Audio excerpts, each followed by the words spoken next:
Hello everyone.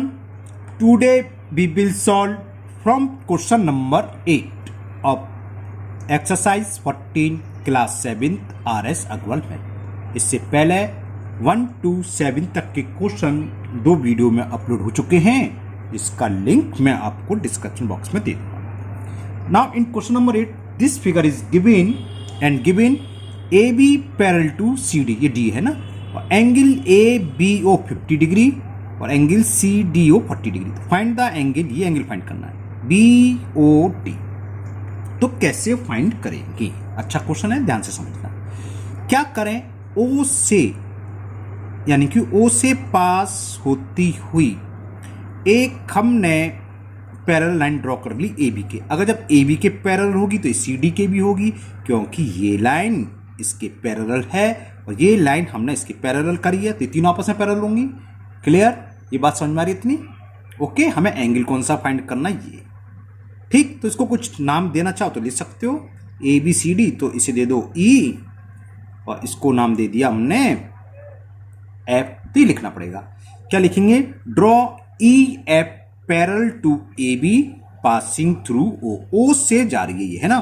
तो क्या लिखेंगे? Draw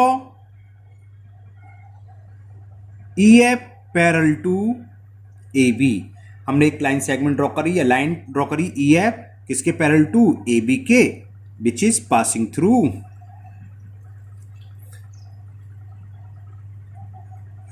O। ओके, तो देखो ये जो इसको इतना यहां से यहां तक का उसको मैंने एंगल 1 दे दिया और इसको एंगल 2 दे दिया। 1 2 लिखने से थोड़ा इजी हो जाता है। अगर 1 2 नहीं लिखोगे तो क्या लिखोगे? Angle BOF। एंगल BOF ही तो बने, ये हम नेमिंग दे देते हैं तो बहुत इजी हो जाता है। अब देखो AB पैरेलल है EF के, तो ये एंगल इसके पैरेलल क्या होगा? इक्वल होगा, अल्टरनेट इंटीरियर एंगल। बात समझ में आ रही है ना? ठीक है ना? या एक पेपर, चलो मैं एक पेपर पर अलग से समझा देता हूं आपको। पेपर ये है, चलो देखो, टू लाइन पैरेलल हूं और ये ट्रांसवर्सल हो, तो ये एंगल इसके इक्वल होता है नहीं होता है? इस कंडीशन देखो, ये एंगल हमने 1 माना। अगर मैं फिगर पूरी कर दूं तो ये जा रही है, ये तो है, ठीक है ना। तो ये एंगल इसके इक्वल हुआ, तो एंगल 1 की वैल्यू किसके इक्वल होगी? जो एंगल 50 है। तो बस कॉस क्या लिखोगे? अगर कॉस लिखना चाहोगे कि AB पैरेलल है EF के, तो एंगल 1 की वैल्यू होगी, एंगल 1 इक्वल टू हो गया 50 डिग्री। ये एंगल इसके इक्वल हो गया। क्यों हो गया? कॉस लिख दो ब्रैकेट में, because these are alternate interior angles, short में लिख दिया मैंने ये। ओके, तो एंगल 1 की वैल्यू आ गई। सेम अब नीचे देखो कि EF पैरेलल है CD के। Now EF is parallel to CD, तो वही है, एंगल 2 इसके हो गया, सेम ऊपर कारण दिख गया ना। ये लाइन इसके पैरेलल, ये ट्रांसवर्सल, तो इस साइड का एंगल इस साइड के एंगल का हुआ। हमने इंट्रोडक्शन में बताया था, ये कहलाते हैं अल्टरनेट इंटीरियर एंगल। तो लिख दोगे angle 2 is equal angle 40 degree. Cause क्या लिखोगे? These are alternate interior angle, बना के लिख दो, एंगल्स हो गया। अब हमें फाइंड करना है BOD। BOD का है, देखो BOD इक्वल टू क्या है? 1 + 2। तो angle BOD is equal angle 1 plus angle 2, तो BOD निकला आया। 1 की वैल्यू क्या फाइंड करी थी हमें? 50 डिग्री, और 2 की 40, 90 डिग्री आया। ओके, तो 50 degree plus 40 degree is equal 90 degree. Answer आ गया ये। तो BOD इज इक्वल 90 डिग्री। देखो 90 डिग्री हम क्या बोलते हैं? Right angle. सेम क्वेश्चन इसको क्या कह सकता था कि ये फिगर दे दी और कह देता so that BOD is are right angle, कि प्रूव करो एंगल BOD राइट एंगल है। तो सेम करना है पूरा प्रोसीजर। जब 90 डिग्री आ गया, 90 डिग्री मतलब राइट एंगल, तो लिख दोगे, तो this implies angle BOD is right angle. Okay, समझ में आ गया? तो नेक्स्ट क्वेश्चन करते हैं, question number 9। And the question 9 is in the given figure AB, ये लाइन सेगमेंट parallel to CD and a transversal EF, ये रही, ये E और ये पॉइंट है F, cuts them G and H point पर कट कर रही है। Okay, if GL and HM, ये GL है इस पूरे एंगल का बाइसेक्टर और HM इस एंगल का, किस एंगल का? जी एच डी का और जी एम है ए जी एच का, ये इसके बाइसेक्टर हैं।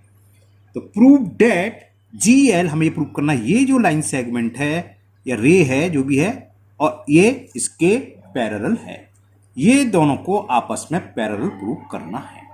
तो पैरेलल प्रूव करने के लिए हमने बताया था कई तरीके होते हैं, या तो क्या अल्टरनेट इंटीरियर एंगल इक्वल हो जाए, है ना। यहाँ पर तो दो लाइन है, तो हम अगर ये किसी तरह ये प्रूव कर दें कि ये एंगल इस एंगल के इक्वल है, तो ये लाइन कैसी होंगी, पैरेलल हो जाएंगी, क्योंकि ये एंगल कैसे हो जाएंगे, अल्टरनेट इंटीरियर। ये हमें गिवन है कि दो लाइन पैरेलल है, तो यहीं से करते हैं क्या, चलो देखो लिखते हैं कि A B parallel to C D, A B parallel to C D है, and E F is a transversal. E F क्या है, ट्रांसवर्सल है।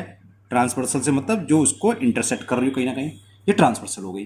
तो क्या होगा, ये पूरा एंगल, ये पूरा किसके होगा, इस पूरे एंगल के लिए। कैसे एंगल, अल्टरनेट इंटीरियर। इस पूरे एंगल को लिखेंगे ए जी एच, तो लिखो so angle A G H equal to होगा एंगल डी एच जी, होगा नहीं होगा, angle D H G, D H G, समझ में आ गई। ये पूरा एंगल इक्वल होगा इस पूरे एंगल, क्योंकि दीज आर अल्टरनेट इंटीरियर। क्यों है, ब्रैकेट में लिख दो अल्टरनेट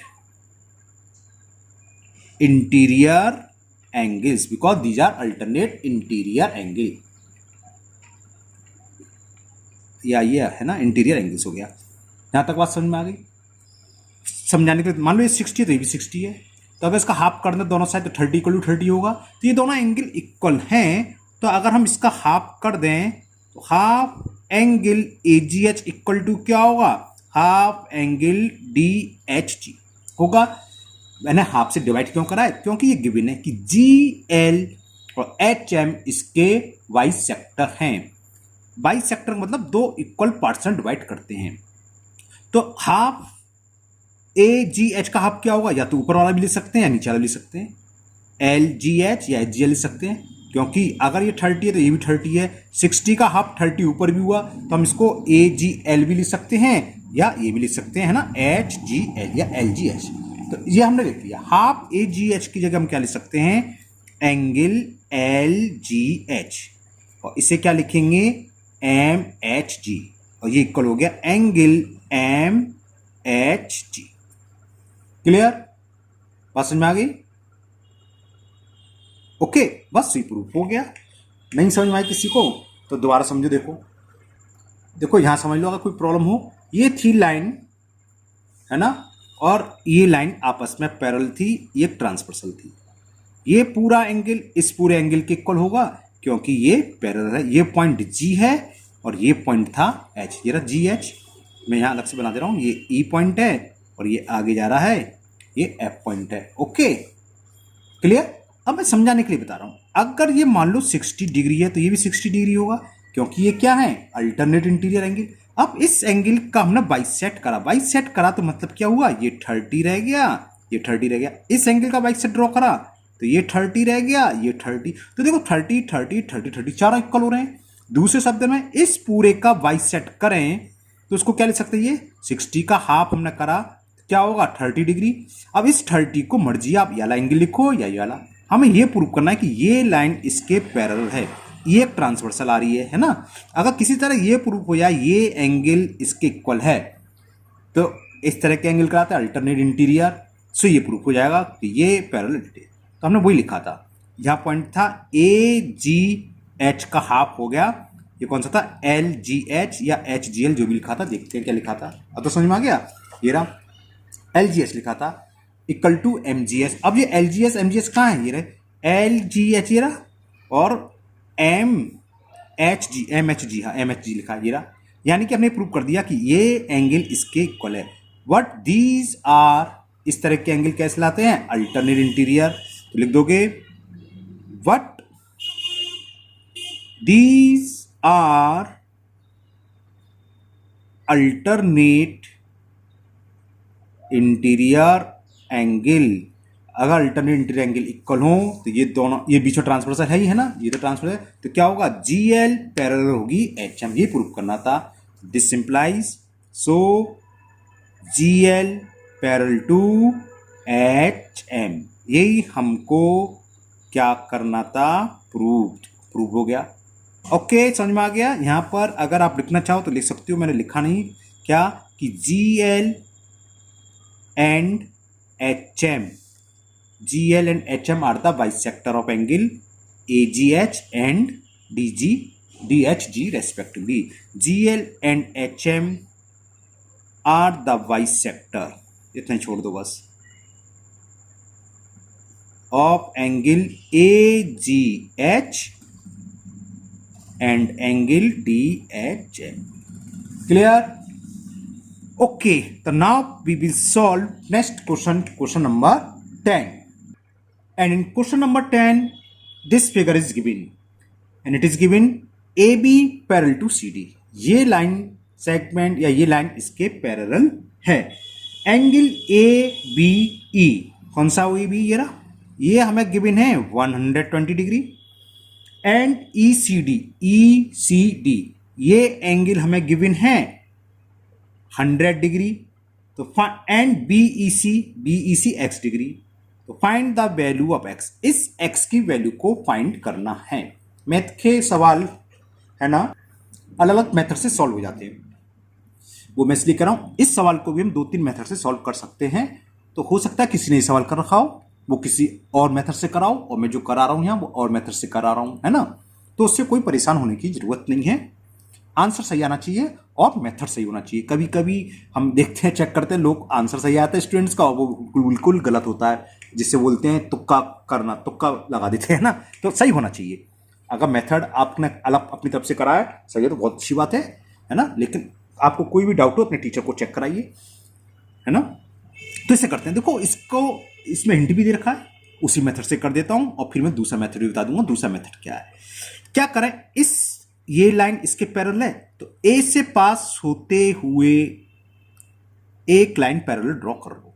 किस पॉइंट से, ए बोल गया मैं, ई से, ई पॉइंट से पास होते हुई एक लाइन पैरेलल ड्रॉ करी, किसके, ए बी के। जब ये लाइन ए बी के पैरेलल है और ए बी पैरेलल है सी डी के, तो ये और ये लाइन तीनों आपस में पैरेलल होंगी नहीं होंगी। इसको कुछ नाम दे दो, है ना, A B C D E F G दे दो। तो ये मान लिया, ये एफ, ये मर्जी है आपकी, कहीं भी कुछ लिखो, एफ कहीं लिखो, जी कुछ भी लिखो, बल्कि बुक में ये आपका प्रिंटेड है ऑलरेडी। लेकिन फिगर में ये नहीं, फिगर इतनी है, ये तो हिंट थोड़ी ना आएगा एग्जाम में, इतनी फिगर आएगी। ये एक्स्ट्रा काम आपको करना है। जो एक्स्ट्रा काम करते हैं उसे कंस्ट्रक्शन बोलते हैं। तो हम डॉट डॉट लाइन से शो करते हैं उसे, है ना।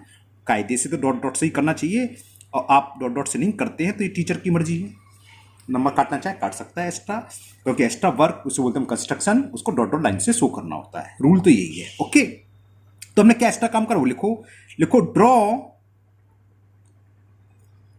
ई तो यहां एफ ई जी या F G, draw F G parallel to, या तो ए बी लिख लो या सी डी लिख लो। ये इसके पैरेलल तो इसके ही पैरेलल हो गया है ना, क्योंकि ये इसके पैरेलल और ये लाइन इसके पैरेलल करी, तो तीनों क्या हो जाएंगे, पैरेलल। तो draw E F parallel to A B लिख दिया। चलिए मैंने पासिंग थ्रू ई, जो किससे जा रही है, पासिंग थ्रू पॉइंट ई। तो इससे क्या हुआ, इससे ये हुआ कि ए बी पैरेलल टू हमने ड्रॉ करी एफ जी के, और A B parallel to C D के, तो तीनों लाइन आपस में पैरेलल होंगी। ये लाइन और ये लाइन आपस में पैरेलल होगी। अब बात है x की वैल्यू फाइंड करनी है। तो x की वैल्यू कैसे फाइंड हो सकती है, ये तो बात है। तो देखो, इसको मैंने मान लिया एंगल 1 और इसको मान लिया एंगल 2। तो 1 + x + 2 180 होगा। तो किसी तरह अगर 1 और 2 फाइंड हो जाए तो x निकल आएगा। साइड से बात है, स्ट्रेट लाइन पर बनना है। 1x और 2, हमने बताया था स्ट्रेट लाइन पर जितने भी एंगल बनते हैं उन सबका सम कितना होता है, 180। इंट्रोडक्शन वाले वीडियो में बताया था, है ना। तो 1 कैसे निकलेगा, देखो ए बी पैरेलल है एफ जी के, और ये एंगल कैसे हैं, को इंटीरियर या कॉन्सिक्यूटिव इंटीरियर एंगल बताया था। इन दोनों का सम 180, तो 1 निकला है, 60 डिग्री, है ना। तो लिखो से कि ए बी पैरेलल टू, ये तो लिख दिया A B parallel to F G है, तो क्या होगा, चलो लिख देता हूं, एंगल ए बी, ये पॉइंट क्या था, ई यहां छुप गया, ये ई है ना, ई लिख रहा है यहां लिख देता हूं। चलो मैं थोड़ा सही, A B E plus angle 1, ये इक्वल होंगे 180। क्यों होंगे, क्योंकि सम ऑफ, इसे हम क्या बोलते हैं दूसरे, को इंटीरियर एंगल्स। तो ए बी ई की वैल्यू हमें गिवन नहीं रही, ए बी ई कितना है 120, तो 120 degree plus angle 1 is equal 180। तो 120 को हम उधर ले गए, तो एंगल 1 इज 180 माइनस 120, और 180 में से 120 तो आप सब्ट्रैक्ट करना जानते हैं खूब अच्छे से। तो एंगल 1 की वैल्यू आ गई 60। जैसे एंगल 1 निकाला है, सेम हम एंगल 2 निकाल सकते हैं। इन दोनों का सम 180 में से 100 गया, कितना आ गया 80 आ गया एंगल 2। तो लेकिन लिखोगे सी डी पैरेलल टू किसके है, ई जी के। तो लिखो कि सी डी पैरेलल टू ई जी अपो ई जी कहाँ से आ गया, चाहे वो एफ जी बोलो, चाहे जी ई बोलो, चाहे ई जी बोलो, एक ही बात है, लाइन तो वही है ना, ये तीनों पैरेलल थी। तो सी डी पैरेलल टू ई जी, तो वही दिस प्लस दिस लिख दो सीधा सीधा, 100 प्लस एंगल 2 इक्वल टू 180। लिखोगे 100 degree plus angle 2 is 180 degree, वही जो ऊपर कॉस लिखा था यही कॉस सेम है। सम ऑफ को इंटीरियर एंगल्स, तो 100 को वहां ले गए, तो वैल्यू ऑफ एंगल 2 निकलाई। तो angle 2 is equal 180 minus 100, angle of 2 is 80 degree. अब फिगर देखो जरा, 1 प्लस एक्स प्लस एंगल 2 मिलकर स्ट्रेट लाइन बन रही है, तो 1 प्लस एक्स प्लस 2 क्या होगा 180। अब यही अप्लाई करेंगे हम, तो लिख देते हैं एंड एंगल 1 प्लस, चलो x plus angle 2 is equal 180। Angle 1 की वैल्यू आई है 60 डिग्री, यहां खाली x लिख लेना क्योंकि x दे रखा है वो, प्लस x और 2 की वैल्यू हमने निकाली 80 degree is equal 180 degree. 60 plus 80 कितना हो गया 140 प्लस x इज इक्वल 180। अब 140 को हम ट्रांसफर करेंगे राइट हैंड साइड, तो साइन क्या हो जाएगा नेगेटिव। तो x इज इक्वल 180 माइनस 140, तो value of x is 40 degree. तो इस फिगर के जो दे रखी थी उसमें x की वैल्यू कितनी होगी 40। तो ये था आपका क्वेश्चन नंबर 10 और इसकी वैल्यू आ गई 40 डिग्री। तो आज के वीडियो में हम इतने ही क्वेश्चन करेंगे क्योंकि यहाँ अंधेरा हो गया, थोड़ी देर में दिक्कत हो जाएगी, और फिर मिलते हैं हम नेक्स्ट वीडियो में। अगर आप लोगों ने अभी तक एक मेरे चैनल को सब्सक्राइब नहीं करा तो चैनल को सब्सक्राइब करना ना भूलें, साथ ही साथ बेल आइकन को पुश कर दें, जिससे कि आगे जो भी वीडियो मैं अपलोड करूंगा वो आपका मिस नहीं होगा, उसका नोटिफिकेशन आ जाएगा। फिर मिलते हैं नेक्स्ट वीडियो में। Thank you, have a nice